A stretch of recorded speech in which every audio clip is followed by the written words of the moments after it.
Well, after months and months of delays, the TTC says it is extremely disappointed to learn that most of Toronto's new streetcars will need to be sent back to Quebec for repairs. That's because, according to an investigation by the Toronto Star, a serious welding defect could see the vehicles fail prematurely. The first 67 of 89 streetcars already delivered will need to be taken out of service and fixed. That process could take up to 19 weeks per streetcar. On the phone with us live, joining us is spokesperson Brad Ross from the TTC. Brad, thanks for joining us this morning. Hi, good morning, Tammy. And Brad, first off, your reaction to this news, learning that more than half of these streetcars need to go back. So to be clear, this wasn't a Toronto Star investigation. This was something that Bombardier identified and informed staff about last fall. We directed them to put a plan together to make these repairs, to get these cars fixed.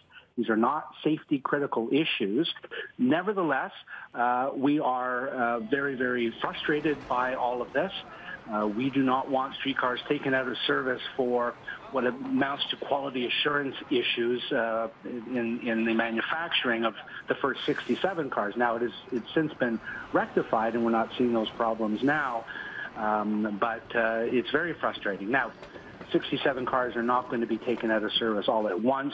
We'll see 3, maybe 4 at the max removed from service and shipped to Quebec for these repairs. But they do take a long time because they basically have to strip the car down to get to the frames. So what's the timeline expected for all of those cars to be repaired?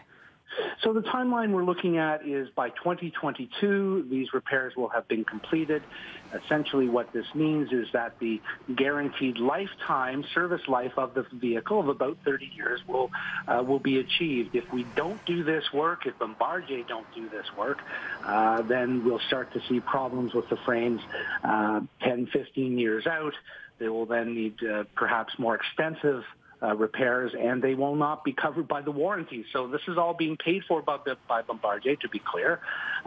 We are going to see minimal impacts by doing it this way.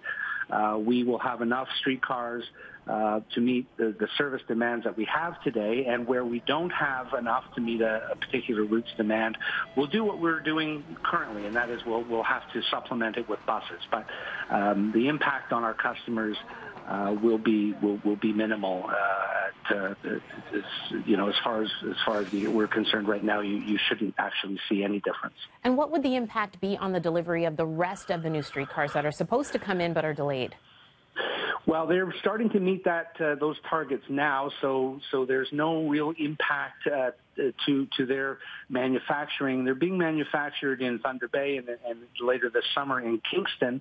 The facility that they're being shipped to is in a Bombardier facility in Quebec, where they do specialty welding. So the delivery and manufacturing of the new streetcars will not be impacted. This issue was identified and has since been corrected at the plant level. So we're not seeing the new cars that have been arriving lately. We've not seen anything since the 68th car with any of these issues. It's been identified and corrected.